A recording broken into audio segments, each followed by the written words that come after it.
మహేష్ కుమార్ గౌడ్ గారు మరి మా కాంగ్రెస్ పార్టీ పక్షాన ఈ కార్యాచరణ తీసుకొని ఈరోజు ఇక్కడే కాదు యావత్ జిల్లాలకు సంబంధించి మన కార్యకర్త నాయకుడు నిరసన కార్యక్రమాలు తెలియజేస్తూ ఒక గొంతుగా దానిటువంటి వ్యవస్థలను ఉపయోగించుకోవాలని మేము గట్టిగా డిమాండ్ చేస్తూ సెలవు తీసుకుంటా ఉన్నాం.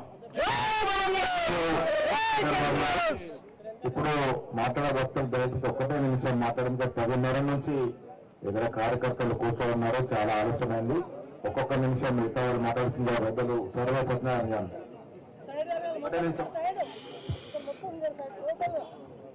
గౌరవనీయులు మహేష్ కుమార్ గౌడ్ గారు అధ్యక్షులు, అదేవిధంగా సోదరిమణి మీనాక్షి నటరాజన్ గారు, సభకు నమస్కారం.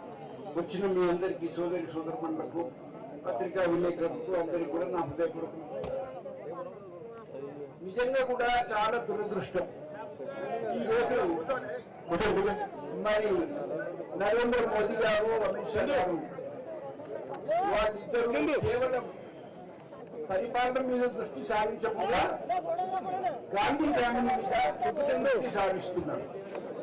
ఎందుకు గాంధీ ఫ్యామిలీ మీద దృష్టి సారిస్తున్నారు అంటే రేపు రాబోయే రోజుల్లో కూడా గాంధీ ఫ్యామిలీయే మళ్ళీ ఈ దేశాన్ని పరిపాలించే స్థాయికి ఎదుగుతూ వస్తున్నారు. మొన్న నరేంద్ర మోదీ గారు 3వ సారి అయింది ప్రైమ్ మినిస్టర్. అది కేవలం మన తప్పుదార వల్ల. ఒక్క 20 సీట్లు బీజేపీ వాళ్ళకి దక్కిందంటే UPA government under the leadership of Rahul Gandhi garu prime minister గా ఈ దేశం ఉంటుంటే ఈనాటి పరిస్థితి మనకు రాకపో. కేవలం 20 సీట్లు కాబట్టి ఇప్పుడు వాళ్ళకు భయం పుట్టుకున్నది. వాళ్ళకి ఏం భయం పుట్టుకుందంటే మొన్ననే మనం అధికారంలోకి రాలేకపోతుంది, ఏదో కష్టంగా వచ్చినాము, ఇంకా మళ్ళీ ఒకసారి రావాలన్నా లేకపోతే ఇప్పుడు ఉన్న ప్రభుత్వాన్ని నిలదొక్కుకోవాలన్నా ఇది మనకు సాధ్యపడేటట్టు లేదు. కాంగ్రెస్ పార్టీ ఏమో రోజు రోజుకు పెరుగుతూ ఉన్నది. కాంగ్రెస్ పార్టీ రాహుల్ గాంధీ గారి నాయకత్వం బలపడుతూ ఉన్నది. యావత్ భారతదేశంలో అన్ని రాష్ట్రాల్లో కూడా ఈనాడు ప్రజలందరూ కూడా రాహుల్ గాంధీ గారి నాయకత్వం వైపు చూస్తున్నారు, సోనియా గాంధీ గారి నాయకత్వం వైపు చూస్తూ ఉన్నారు. కాబట్టి వాళ్ళు ఈ కేసులన్నీ తిరిగి బ్లాక్మెయిల్ చేసి బ్లాక్మెయిల్ పాలిటిక్స్ ఇవన్నీ, హరాస్మెంట్ పాలిటిక్స్ ఇవన్నీ, వెండోటా పాలిటిక్స్ ఇవన్నీ కూడా ఇట్లాంటివన్నీ చేసి భయపెడితే రాహుల్ గాంధీ ఇంకా బయటకు వెళ్ళాలని మనం అందరం అనుకుంటున్నాం.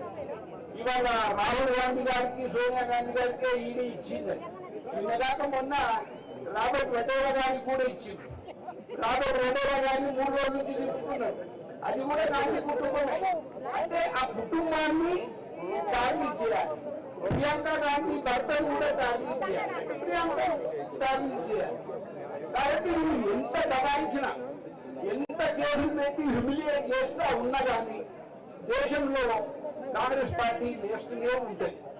ఈ రోజు మీరు చేసిన తప్పిదం వల్ల, ఈడీ ద్వారా మమ్మల్ని బెదిరించడం వల్ల ఇవాళ ఏమైంది, కాంగ్రెస్ కార్యకర్తలు అంతా సంఘటితమైన అందరం ఐక్యంగా ముందుకు పోతూనే ఉన్నాం, బలపడుతూనే ఉన్నాం. కాబట్టి ఇంకా ఇంకా బలపడతాము. ఈ రోజుతో ఆగదు ఇది, ఈ యొక్క ధర్నా కార్యక్రమంతో ఆగదు. ఇంకా ఈ బీజేపీ గవర్నమెంట్ బలపడితే వరకు ఇంతకు ముందు కొందరు వక్తలు చెప్పారు 29 వరకు ఉంటుంది వాళ్ళని. నేనైతే అనుకుంటే 29 వరకు ఉండరు, చాలా తొందరగానే వాళ్ళు పడిపోతారు. ఎందుకంటే బీజేపీ పార్టీలో కూడా ముస్లిం దొరుకుతున్నది అన్న సంగతి మనకు తెలిసి వచ్చింది.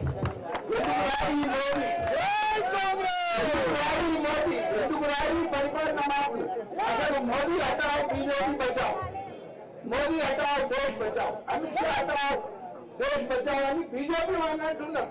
ఇక దేశంలో ఉన్న ప్రజలైతే అందరూ అంటున్నారు రాహుల్ గాంధీ తుమ్ సంఘర్ష్ కరో హమ్ తుమ్హారే సాథ్ హై, ప్రైమ్ మినిస్టర్ దేఖ్నా చాహతే ఆప్కో. కాబట్టి తప్పకుండా ఆ రోజు వస్తాయి. నరేంద్ర మోదీ అమిత్ షా మనం ఒకటే విషయం నేను చెప్పి ముగిస్తా. జనతా పార్టీ అధికారంలో ఉన్నప్పుడు ఇప్పుడున్న పరిస్థితిలో ఉన్నాయి. జనతా పార్టీలో కూడా ఆ రోజుల్లో ఏం చేసిండ్రు, రాజనారాయణ అనేవారు ఉండే ఒక నాయకుడు, మంత్రి. ఇందిరా గాంధీ గారి మీద కేసులు పెట్టి జైలు పోతుంది అంటుండే తెల్లారు లేదని. అందుకు అప్పుడు ఏమైంది, number 1 person in the news in the country అంటే అపోజిషన్ పార్టీలో ఉండి కూడా ఇందిరాగాంధీ గారు number 1 person in the news లో ఉంటే ఆ రోజులలో కూడా అయ్యింది, గొప్ప మెజారిటీతో ప్రైమ్ మినిస్టర్ కూడా అయ్యింది. కాబట్టి అదే పరిస్థితి ఇప్పుడు సోనియా గాంధీ గారిని, రాహుల్ గాంధీ గారిని, ప్రియాంక గాంధీ గారిని, ఆ గాంధీ ఫ్యామిలీ యొక్క ఇమేజ్ ను టార్గెట్ చేసేందుకు బీజేపీ నాయకులు ప్రయత్నిస్తున్నారు. కాబట్టి ప్రజలకు గట్టిగా బుద్ధి చెప్తారు. మనం అందరం ఇదే విధంగా సంఘటితమై ఏ పోరాటానికైనా ఏ త్యాగానికైనా మనం సిద్ధంగా ఉండాలని తెలియజేస్తూ నాకు ఈ అవకాశం ఇచ్చిన